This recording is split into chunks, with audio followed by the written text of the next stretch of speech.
Hi, welcome to Mind Matters, the podcast where we talk about mental health and substance use care in our community and around the world. My name is Windy McCarty Van Bemmel. I'm the regional director here in Central Florida of our 4 hospitals. We have Central Florida Behavioral, University Behavioral Center, Amistad Residential Care, and we also have Palm Point Behavioral. We provide a full continuum of care. If you or someone you love is in need of care, please give us a call or check us out on the web. I am so excited to be here with these 2 lovely ladies. If you could introduce yourselves and tell us who you are. Yeah, I'll go first. My name is Mariel Johnson, and I am the Director of Clinical Services at Amistad Residential Treatment Center. I myself am a licensed mental health counselor. I'm also qualified to provide supervision in the state of Florida for interns who are pursuing their mental health license or their marriage and family therapy license. Awesome. Thanks for being here. Of course. Thank you for having me.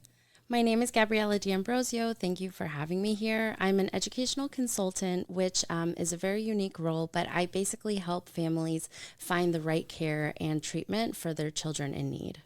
Oh, awesome. I love that. That's so awesome. We're so excited to talk a little bit today about anxiety with our youth. I'm sure everybody's seen all over the news just these heightened levels of anxiety coming out of a pandemic and just the stressors of the world that we live in today. I feel like we're more anxious and our kiddos are more anxious. 1,000%. Yeah. I made the decision a couple months ago, I think it was Christmas time, to take away my daughter's iPad. Oh, please tell us how that went. Because of grades. She's in middle school. Drastic change in grades, but also even bigger change in her anxiety and her demeanor, her confidence, the way she was engaging with us in the home. It was scary stuff. So, this is an amazing topic because... Can you walk us... I just want to hear a little bit. What was it like before you took it away? And what kind of changes? Yeah. How long did it take? Yeah, and this is something I'm sure, professionals and all parents out there can relate to. It is a matter of reminders of, hey, are you listening? Have you done your homework yet?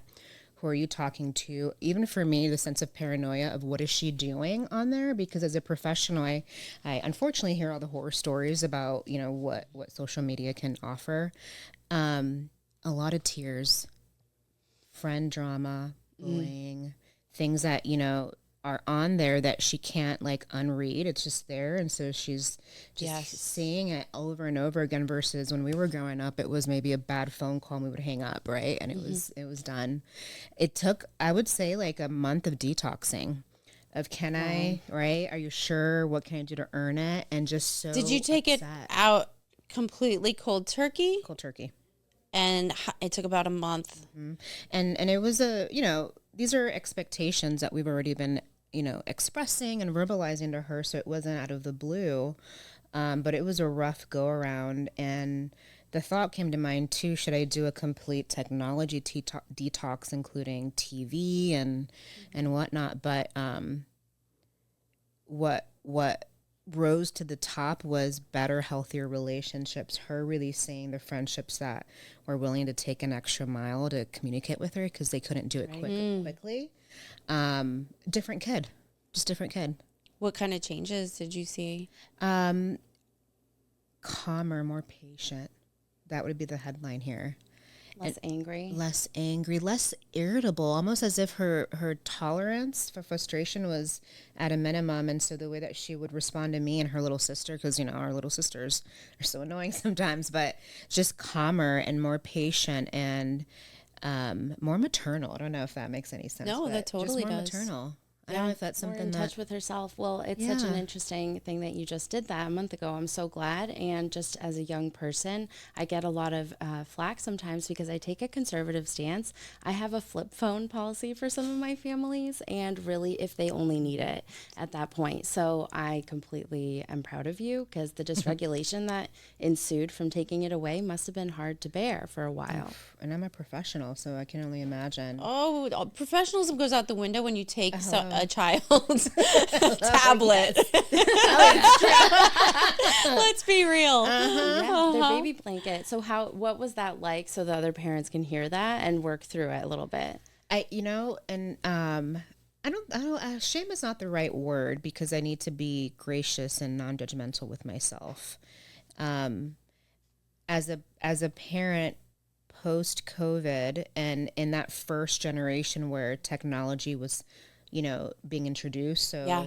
I think I was in college when Facebook first came out. And before that, it was this really slow dial up AOL Messenger. So it wasn't really a big part of my upbringing. Right. But it has been as an adult. And so for me, I had to relearn how to be a parent. I realized I am not as present as I thought I was.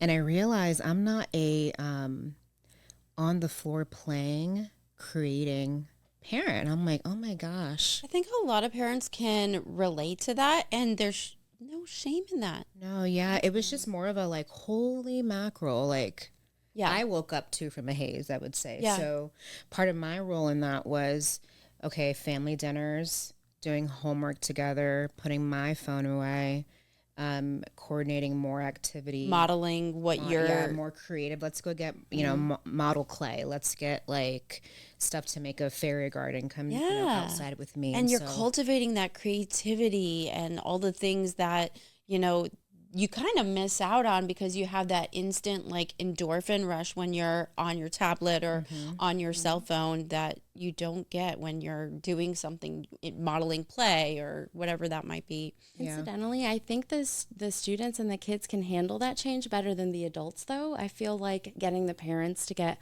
off their phone to actually model that and leave it is really hard, too. I mean, you have your demands, and for some people, they work from home. Creating those boundaries can be really difficult. So do you have any advice for that piece? Ooh.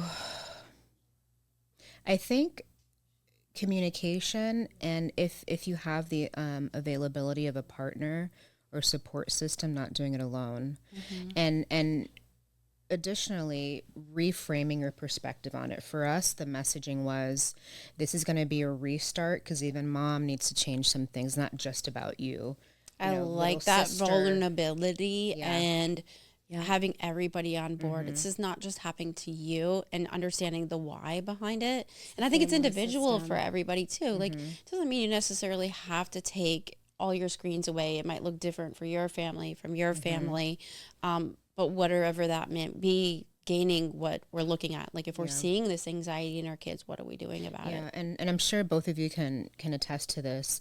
It's one thing to instill morals and values and repeat them, but they don't become our children's until they live them and they live by them. And they see you living them. Yeah. And so she understands that we value trust and reliability and transparency. It won't become something that she believes in until she starts to make her decisions based on those values, right? So part of that blackout period with technology was reinstilling trust as well. So when you say to me that you are fine or when your homework is done, I want to trust you and walk away. So what choices can you make if I give this back to you that is going to instill that? Because I'm not going to get mad, but you're not going to know that unless you practice it. So part of the return process was, hey, Mom, I do have 2 homeworks that are due tomorrow. Can I work on them later because I just want to have a break because I had a bad day? Of course. And so I'm noticing, as well with her as she gets older, that there's this installation of values that I was hoping for. That's really cool. But it's hard. I can imagine, and I'm curious to hear from you, Gabby, with the families that you work with, that maybe don't have access to that time or whatever, and what you're seeing. Well, it's really interesting that we brought it from, your daughter's overuse of iPad back to the family system, because that's exactly what all this work comes back to. And just, I grew up moving all different places. I'm from South America. I'm Uruguayan and American, and moved and lived in Mexico, Brazil, London, and the States. And coming here, the culture is very different, right? Like what we're talking about with family systems does feel a little bit more of like a communal approach to raising kids versus a very individualistic approach. So every time I think about what you're asking, it's really culturally dependent. Florida in particular has a very go, go, go mentality, just like New York and it's fast paced. I think slowing down is almost outside of our comfort level because we're not safe when we're doing something slow. Ooh, that's profound. Yes. We're not safe when we're doing We something hide slow. behind our busyness. Yeah, and we, have our identities built around this busyness that actually when you peel away the layers, what's left? Well, okay, you have your job, you have your things, but what kind of person are you, and are you focusing on yourself? Your kids aren't going to never learn how to do that unless you do. And I think part of that is being bored too. Like sitting with boredom and thinking like imaginatively, we don't get to do when it's right in our face. It's true. And we have the technology there impeding our ability to be imaginative constantly. Yeah.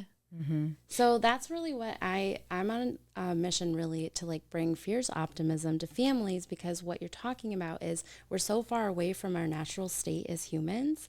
We need to get back into nature. We need to connect with each other, have meals together. Our kiddos who were maybe thriving online, raising their hand, unmuting, and then going back into the classroom now and frozen in their seat, paralyzed with fear to talk, don't know how their bodies move, aren't comfortable in their skin. They can't learn in that state. So what we're seeing is just a mass lizard brain across the U.S. and across other countries too. But I do think there's more resilience in other students across other countries that we don't have in the States. And that is something that we can unpack a little bit. But just going back to your question, for families who struggle with just setting those boundaries, it's really all about starting with themselves first, and then their children will follow. Their children learn so much more quickly than we do. Yeah. Yeah, that's so true. Tell us a little bit about the position that what you do every day and how you help families. So the position I'm in is oftentimes can be really heartbreaking to hear about the stories. And you know this as well. The families come in, they've tried everything, or they've waited 6 months and can't find a therapist, or there's no access to resources. And maybe they themselves are just slow to really notice the signals. But if we ask a family and a parent to think back on the moments that were red flags, every parent can think of them. And they usually last a lot longer than 6 months.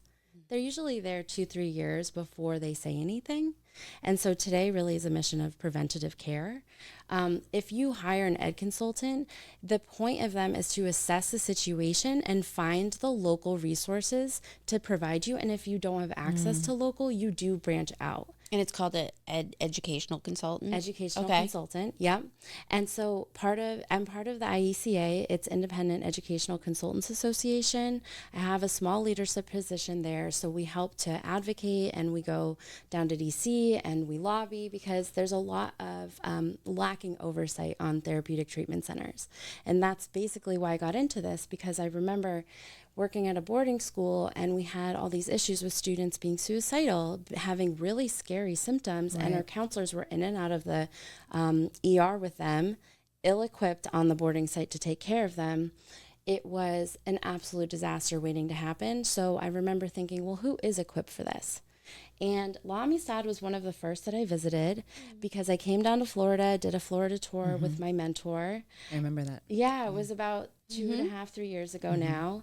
And this is my 4th year. And what I really like to impress upon families is that if you start early, when you notice those signs, call somebody who can help. Maybe there's resources locally. There's also resources you can bring into the home, because what Mariel just described, a lot of parents can't do on their own. Right. They don't know how. Yeah. Nobody's taught them. They're not talking about it with their colleagues because of that shame. And maybe they're trying to change their parenting style, but there's so many different types out there. What do you do? So having that point of contact to like really kind of bring the team around your kids' individual needs is the life-changing effort. To go outside of the home is the absolute last resort, the last resort. Absolutely. Absolutely. I think the message is seeking out care when you start to see some of those red flags. I know, Mariel, you work in an inpatient setting. Are there specific trends? Are you seeing heightened anxiety in the kids that are coming into inpatient care? Yes. What does that look like? I love the term you use, lizard brain, because that explains that. There's now that we're settling out of this COVID post era, society is regulating, and the expectations and developmental milestones, right, the things that we should be doing by a certain age, don't match. Yeah. So because we lost that time. We lost that. So I was, with a client the other day talking about how, the comparison was, I'm a layaway kid. I had to wait 6 months. Yes, aging true. myself. Yes. But like, I right remember, there with you. my mom would pick up some of the Christmas presents with me because she would put them on layaway, right? In June, July to have out by December. It was, or my back to school clothes. I would get them in May, wait till August to take them out of layaway. And I had the skill, to your point, Gabby, of being patient. I had the skill of knowing that if I wait, there's something better coming. And what can I do in the meantime, creatively or dynamically, to survive, I guess, for a better term. And our kids don't do that. Yeah. They don't have to. I can ship my groceries. I Amazon today, and I get angry if it takes longer. How dare they want a refund? I can Uber Eats if we don't have food, or if I don't feel like eating that, let me just Uber Eats you something. There's not the skill development of frustration, it's instant gratification. Yeah. And so if I were them, I would absolutely be an anxious wreck, right? If I'm in a facility, or if things aren't feeling better right away, what am I supposed to do now? Because usually I get it like that. That's true, and that transcends to relationships. And when the kids don't get that instant gratification with a significant other or a friend, it is devastating, life-altering for them. And they go on TikTok or Instagram or whatever, Facebook. They laugh at me because kids don't use Facebook anymore, I guess. It's just for us adults. But they go online and okay, let me just find someone who has liked me and DM, right? And get them to validate me in that way too. And we get caught in this cycle of really dangerous, risky behaviors. Yeah. No, so scary. I know. I have a 7-year-old, and we started implementing family night. So after we get home from school, we get a little bit of tablet time, and then the tablet goes away. We eat dinner together, and then each member of our family gets a night where they get to pick what they want to do for the family activity for the night. And it's been a real change for us. And the point that I'm getting at is, for a while at the beginning, I would have my phone sitting on the table because that's what I always do. And I was like, oh my gosh, like, I'm breaking the rule that I'm setting for my kid. I will say that the phone went away for me, which was great on my mental health too. And then for my son, he's less anxious. He's less angry. That transition between tablet time, dinner, like go wash your hands, has gotten so much better. But the first, I'd say, like week or so was rough. And I wanted to give up and just, when you're tired, you get home from work and you're like, just take the tablet, leave me be. But you have to work through some of that rough stuff. But I think I read a statistic that 1 in 6 kids are anxious these days, which is so much higher than what it used to be. And I think all of these electronics are having a profound impact. And then, like you said, coming out of the pandemic and not meeting those milestones is definitely impacting our kids. Absolutely. I love that you did game night. How is that going? It's fun. I go on Pinterest and I find little, minute to win it things like that. His is always like hard because it's like jump on the trampoline in 95-degree weather. And I'm like, okay. And I'm giving my husband the eye like, you have to do this. But we do it, and it ends up being really fun, and just the enriching experience for our family has really changed the dynamic. Well, I love that you just said that, because I think it can be easier than people think. What you just said, jumping on the trampoline outside, you're basically daring each other, right? It can be really quick if you're driving home and you're trying to think of something to do. It doesn't have to be this overcomplicated, overly elaborate plan. No. And I remember also thinking, like if I had stations, I used to do stations in my high school classroom when I was a teacher instead of rows or whatever. And like parents who do stations in their homes, I really like that. Goes so far too. Yeah. How did you do stations? Like, did you have different activities? Yeah, you do makerspace. Just get like old Legos and like different thingies, and you kind of sit together doing that. And you get lost in the activity then too. There's book corner if you get a fun beanbag. I mean, these are really simple and inexpensive things. If you go and do it correctly, that can be really engaging for your kid to go station to station instead of always wanting that tablet. Because we're talking about transitions, and I want to talk about morning transitions with you too, because this is the hardest one that parents struggle with. Getting their kids out of bed, brush your teeth, dress, to to school, This is the and one that's a that huge thing everything for falls apart. kids too, is not wanting to go to school. Yeah. I see that over and over again. So what advice do you have for this morning transition for parents? Ooh, that's a good one. So what we do is the preparation the night before. I think I that's love so that. important. So expectations, it's not a surprise. And that's something that we do at Law Amistad as well. We have, like, in our residential program, there is a evening group where we review our goals, but we also set up for the next day. And so I think it's so impactful and empowering for you to know what's going to happen, so I can mentally prepare before I go to bed, and also address any concerns or barriers before it becomes a imminent right, last minute issue. So personally for me as a parent, we pick our clothes out the night before, as often as possible. Helpful. Make our lunch the night before. Did you do your homework? Just do one more check online, right, in the dashboard before we go to bed. Love that. Do you want to eat the school lunch? You want me to make you something? Those little things. Yeah. Just so that they know, okay, that's what's going on. And then I set 3 different wake up alarms so that there's I really love that. transition instead of like an abrupt, oh my God, we're late. Yeah. Just to give everyone prepping everyone time. I love that. Yeah. And That's for great. my son too, I think having him be part of that decision making, what would be best for you? Do you want to get dressed when you first wake up, or do you want to wait till your 7:30 alarm goes off and then get dressed? What one do you want to do? And I get more buy-in when he's making the decision. That's a great little trick. I love the choices, the perceived choices, and the, specifically pre-selected choices that parents can give their kids as often as possible is so huge. But the moment that you say, and they see that level of in where you might have the opportunity to get what you want instead of what mom has already decided or dad, that's when it all falls apart. So if you can pre-select your choices, that was really important. Yeah. Now, what about the kids that are experiencing severe anxiety? We see these heightened levels, and we talked a little bit about heightened anxiety, but we're seeing self-harm and we're getting to that elevated level. What do we do as parents? Yeah, so the morning transition is a good segue for us because this is where I see it really happen the most. School avoidance has gone on maybe months, and parents will even say to me on the phone, I can't believe this is 3 months of no school. And that's when the state starts to call and investigate, right? Okay. In different states. I work across the country and internationally, and everyone has different follow-up regulations. But about a month or 2 into school avoidance, there are some investigative processes, and parents start to wonder, what can I do to get my child to get motivated to go to school? But the fact that it took an external force or that much truancy or a student failing a whole term, to me, is really a red flag. I think that we've desensitized some of these red flags, and we do need to call them what they are when they're early, instead of wait and say, oh, it's okay that they've been up all night on video games and they aren't getting up for school, or it's okay that we're throwing the remote control at mom's head now when she tries to take away the iPad.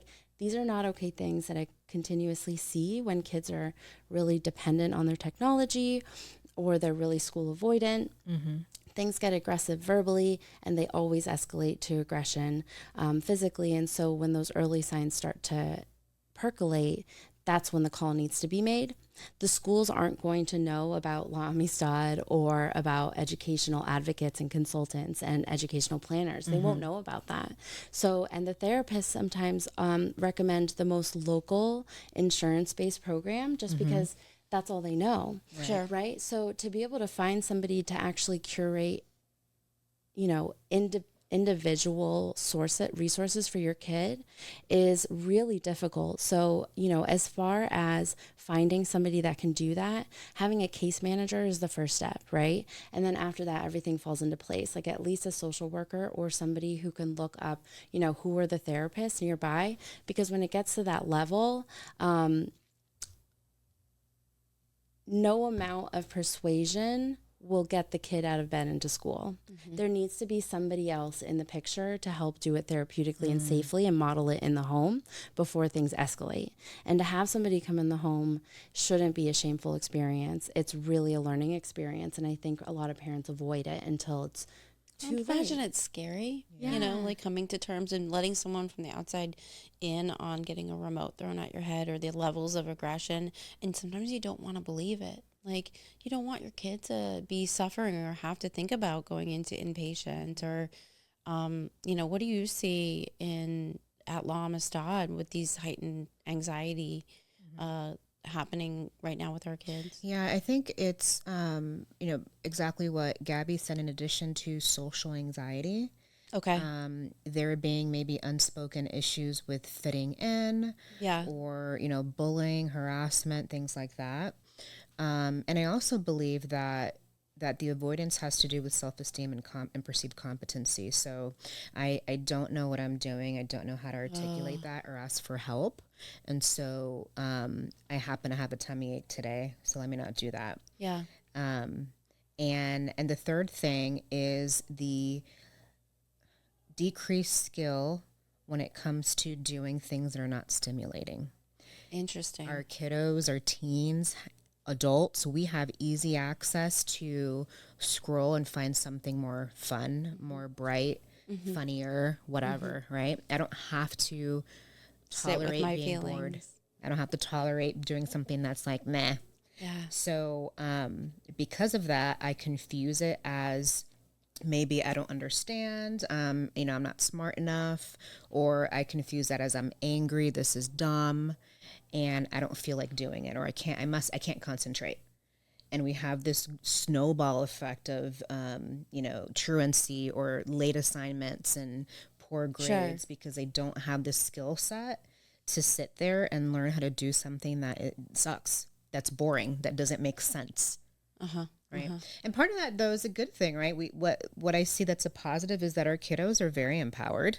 Our teens are very empowered. Yes. They are vocal. They are not afraid to I see that too. Ask I questions, like that. And they're not afraid to say that. There's a discrepancy there. That doesn't why do I have to do this math assignment? Like, I don't get it.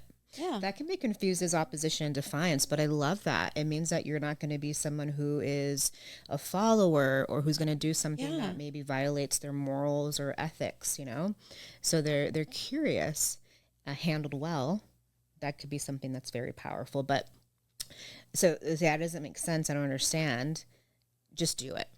Do you see a lot of perfectionism too? Like you have this, everyone, it looks perfect on the internet. You want to be go to the best school, have the most money. Like, does that play into it as well, and not being able to always meet that ideal perfectionism? Absolutely. Well, what is interesting that you just brought up, and this one as well, is that so much of their behaviors makes perfect sense. It's almost textbook to want to avoid the school, avoid the demands, the learned helplessness, because if it's not perfect, why do it at all? Yeah. If I'm not perfect, why go outside at all? Yeah. That's a lot of what I'm seeing. And I get that, right? If we were inundated with Shutting this down. messaging, we would be shutting down too. So if we rewind these thoughts and behaviors, it's really, okay, so maybe they're in a class of 30 kids when they're early in middle school, leaving elementary school. It's the first time they don't understand something. Maybe they're shut down inadvertently, and that is just internalized and then repeated online and just builds and builds and builds. And so why not have kids go to therapy early and learn DBT? Oh, yeah. Because those thoughts will derail them, and they're what we think maybe isn't something as like impactful when we see it now, but in our developed brain, we already had those skills, but they don't. So like really what I would love to see is widespread DBT across all elementary schools. If we had something like that, I do think our kids would access their learning better. They would handle the social media influences better. Can you explain a little bit about what DBT is? Oh, good question. Yeah. So dialectical behavioral skills. That's a big word. Wait, Therapy. Therapy. Yeah. Sorry. Yeah. Skills for therapy and DBT, dialectical behavioral therapy. So if you want to Google it, we can Google it. Yeah. And I love that one because in particular for kids, because it can be so tangible and accessible, right? Is what I'm thinking true? Is what I'm doing accurate? Is what I'm about to do thoughtful, right? Like having kids pause and reflect. The impulsivity has created this own sense of anxiety over and over. And this is coming from someone who has fallen into traps on social media themselves and also seen it across the board. But I will say that your kid is smarter at you than technology, and they can get around everything. Yeah. And whatever parental control you put on, they know how to undo it as a third grader. Yep.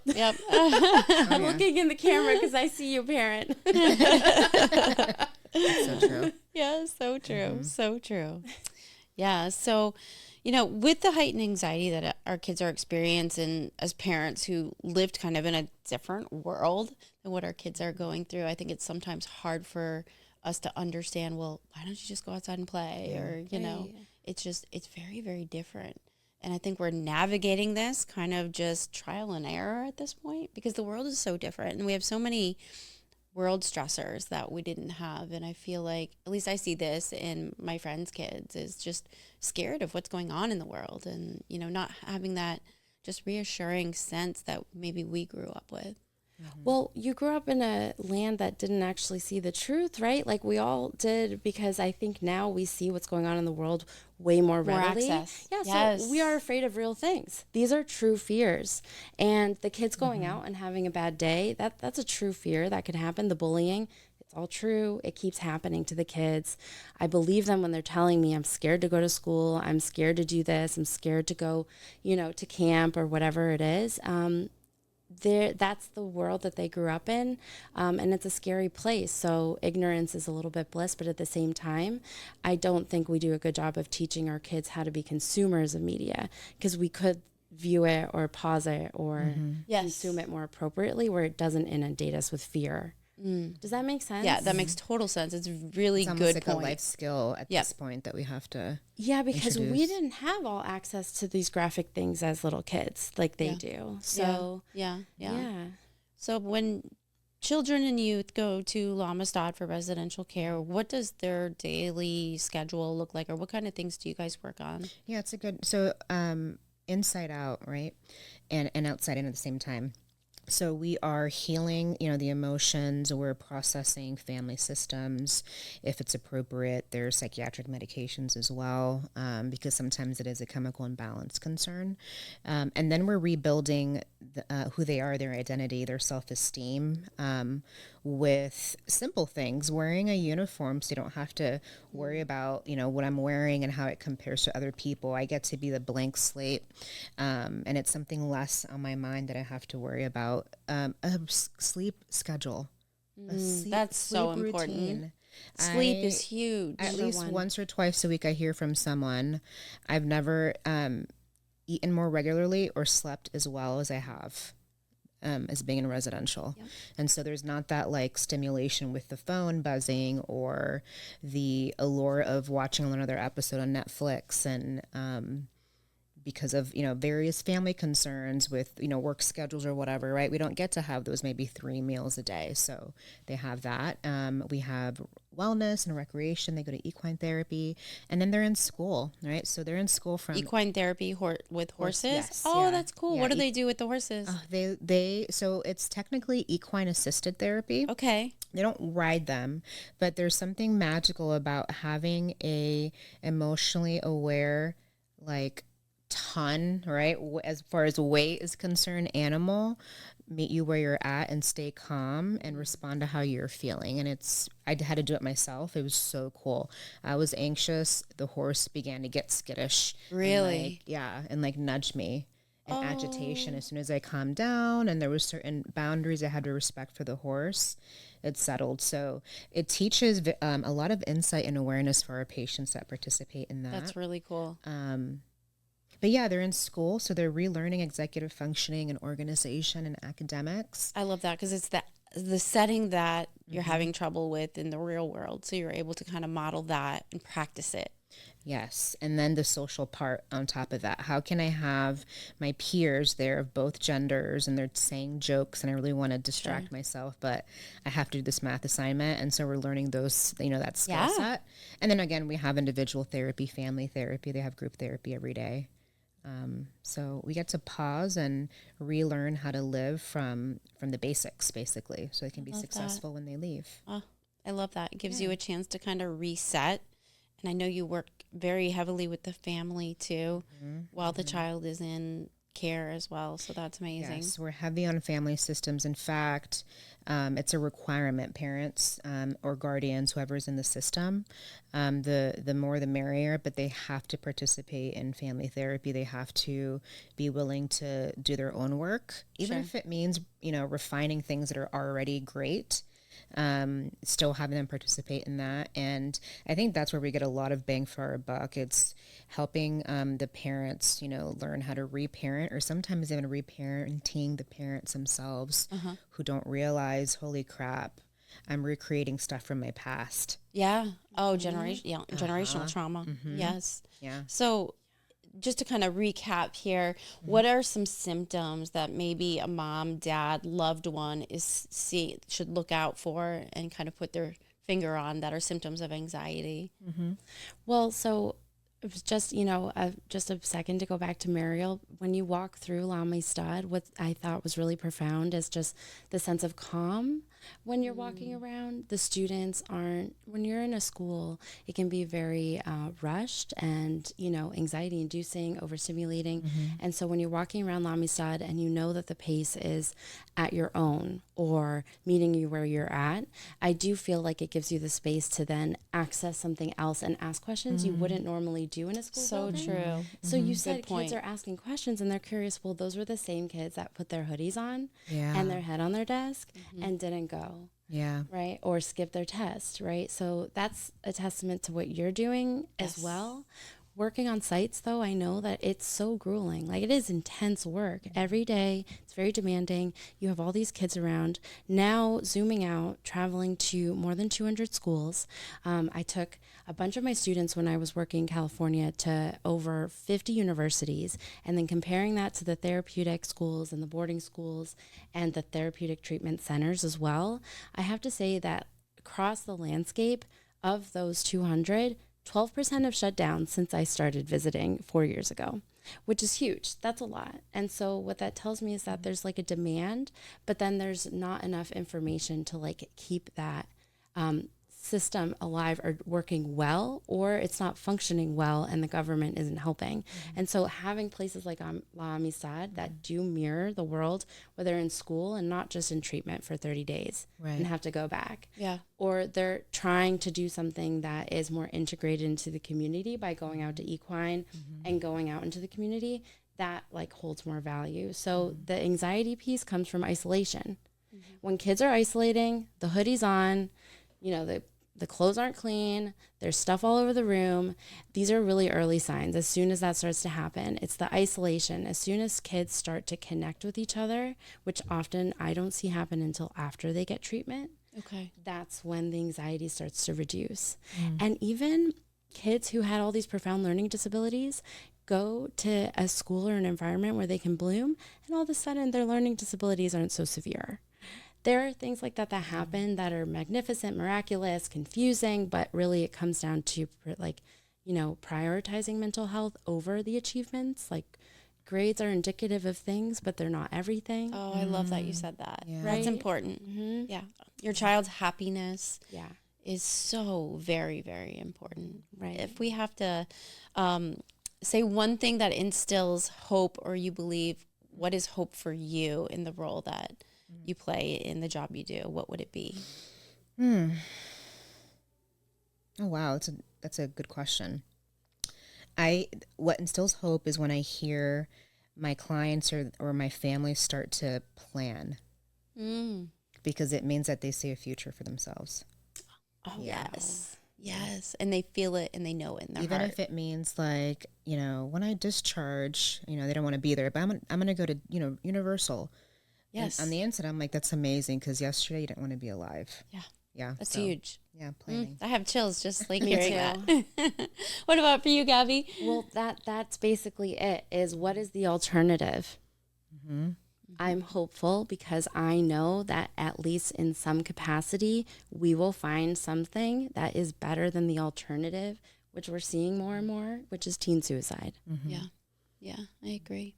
And I think for me, it's seeing a child or youth find and feel and believe in themselves that they're special, and finding that uniqueness of who they are is really important. Well, thank you both for being here today and having this great conversation on anxiety in our youth. If you're watching today and, some of the things that we talked about remind you of your loved one, or you would like to get help for them yourself, maybe you're watching this in your youth and you want to have this conversation with your parents, please reach out to us. You can find us on the internet, Amistad Behavioral Health Services. We're located here in Central Florida. And Gabby, how would they find you? So you can find me online. My business is Edusphere Consulting. I'm also part of the IECA, Independent Educational Consulting Association. And I would love to chat with you if you have questions.